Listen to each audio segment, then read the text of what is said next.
नमस्कार. आज आपण चकली बनवणार आहोत. त्यासाठी मी इथे घेतलेला आहे अर्धा किलो तांदूळ. तांदूळ रेशनचे घेतले तरी चालतील किंवा जे घरात तांदूळ असतात ते घेतले तरी चालतील. त्यानंतर आपण घेणार आहोत 250 ग्रॅम चणा डाळ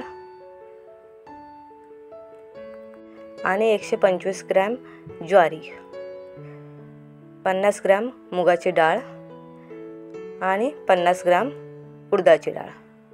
हे सगळं आपल्याला स्वच्छ धुवून उन्हात चांगलं सुकून घ्यायचं आहे.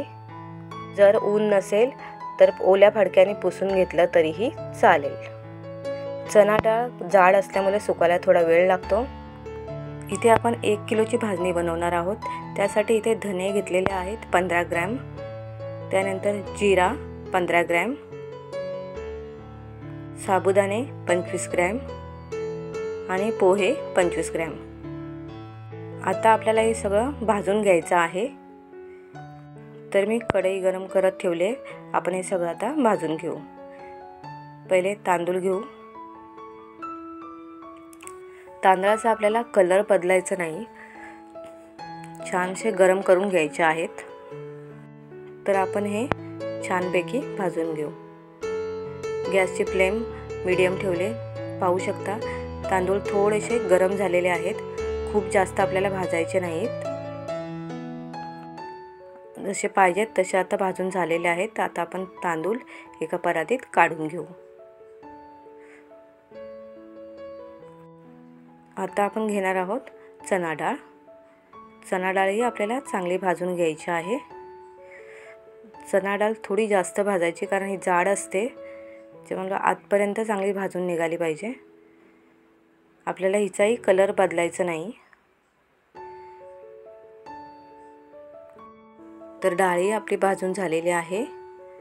आता आपण घेणार आहोत ज्वारी. ज्वारी आपल्याला भाजून घ्यायची आहे.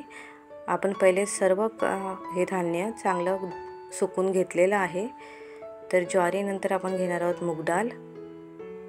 मूग डाळी आपण छान भाजून घेऊ. त्यानंतर घेणार आहोत उडीद डाळ. तर आपले हे सर्व धान्य भाजून झालेले आहेत. त्याच्यानंतर आपण घेणार आहोत धने.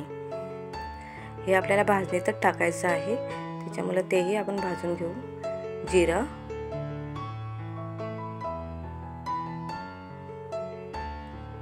जिऱ्यानंतर आपण घेणार आहोत साबुदाणे. साबुदाणेही आपल्याला छानपैकी भाजून घ्यायचे आहेत. त्याच्यानंतर पोहे थोडे भाजून घेऊ. तर आता आपलं सगळं हे भाजून झालेलं आहे. आपण इथे 1 किलोची भाजणी करणार आहोत. तर हे छान भाजून झालं. हे आपल्याला थंड करून घ्यायचं आहे. ही थंड झाली की आपल्याला चक्कीतून दळून आणायचं आहे आणि हे आपल्याला तांदळावर टाकायला सांगायचं आहे, गव्हावर नाही.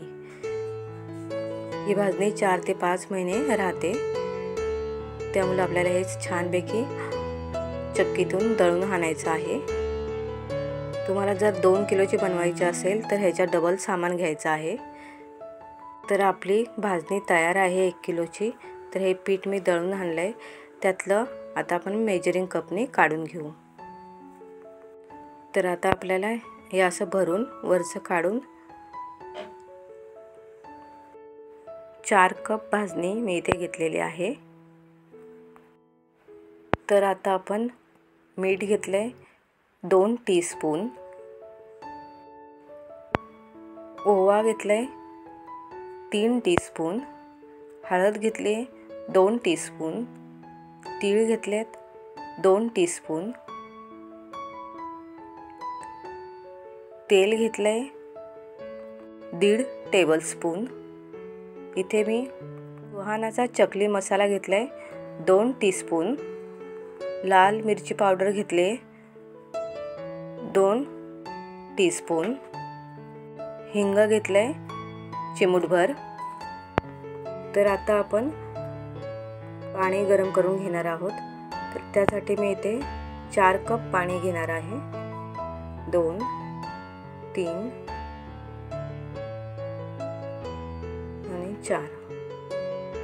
हे आपल्याला गरम झालं थोडं पाणी की त्यामध्ये आपण घेतलेलं तेल टाकायचं आहे आता पाण्याला उकळी आले, त्याच्यामध्ये आपण जे मसाले घेतलेत ते आपण घालून घेऊ. लाल मसाला, हळद, हिंग,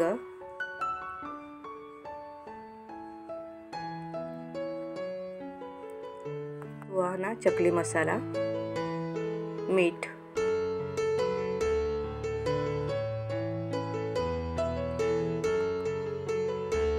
ओवा, तीळ. आता हे सगळं मिक्स करून घेऊ. मीठ छानपैकी याच्यात विरघळला पाहिजे. तर आता आपलं हे सगळं छान मिक्स झालेलं आहे. आता आपण गॅस बंद करणार आहोत. छान उकळी आले. आता आपण गॅस बंद करून ह्याच्यामध्ये आपली भाजणी घालणार आहोत. तर ही भाजणी आपण ह्याच्यात घालून घेऊ. भाजणी आपल्याला चांगली मिक्स करायची आहे. सगळे मसाले याला लागायला पाहिजेत. गॅसची फ्लेम आपण बंद ठेवलेली आहे. तर आता हे छान मिक्स झालंय. छान वाफही सुटले. तर आपण भाजणीला चांगले मिक्स केलेले आहे. आता आपण ह्याच्यावर झाकण ठेवून 10 मिनिटासाठी ठेवून देऊ. तर आता 10 मिनिटानंतर आपण हे एका परातीत काढून घेणार आहोत.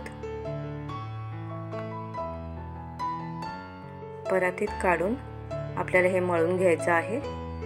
थोडं आपण पाणी घेऊ, आपलं साधा पाणी, आणि थोडंसं पाण्याचा हात घ्यायचं आणि आपल्याला हे मळायचं आहे. तर आपल्या हे पीठ छानपैकी मळून झालेलं आहे. तर आता मी हे ठेवते असं, आणि आपण चकल्या बनवायला सुरुवात करणार आहोत. ह्यातलं आपण पीठ घेऊन थोडंसं मळून घेऊ. थोडंसं आपला पाण्याचा हात घ्यायचा आणि मळून घ्यायचं आहे. वाटीत तेलही घेतलंय. तर आता हे छान मळून झालंय.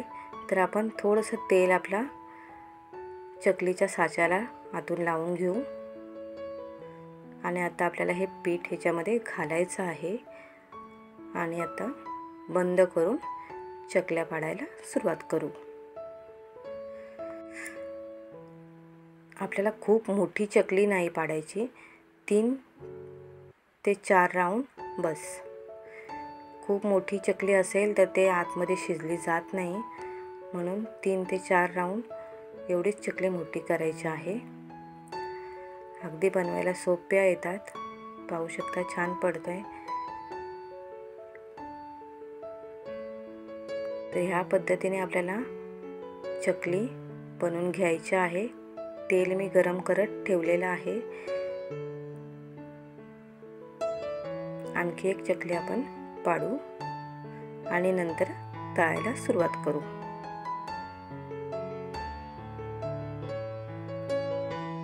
खूप जास्त चकल्या बनवून ठेवायच्या नाहीत. 7 ते 8 केल्या की आपण तळायला सुरुवात करू.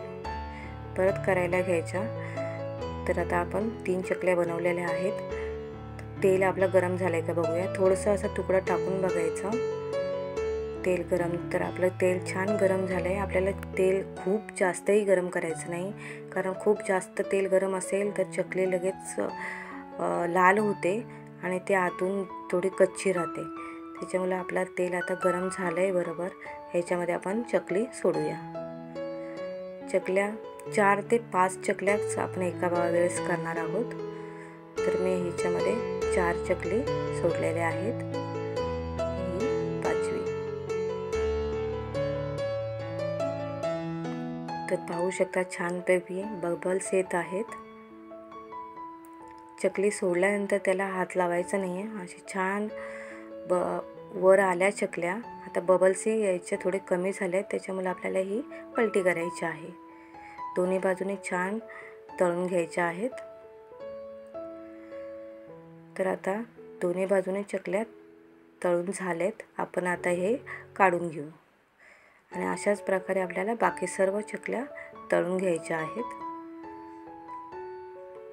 ह्या पद्धतीने चकल्या केल्या तर नक्कीच तुमच्या चकल्या खूप छान होतील। तर आपण परत एकदा तेलात चकली सोडणार आहोत। एका वेळेस खूप जास्त चकली आपल्याला टाकायची नाही, 4 ते 5 टाकायच्या आहेत। तर आपल्या चकल्या बनवून तयार झालेल्या आहेत। तुम्ही पाहू शकता किती छान चकल्या बनलेल्या आहेत। तर यांची चवही खूप छान लागते आणि एकदम खुसखुशीत चकल्या बनतात। तर आपण पाहूया, अगदी हातात घेऊन थोडी दाबली तरी सहज तुटते ही चकली। खूप छान चकल्या बनतात, तर तुम्ही नक्की बनवा। थँक्यू।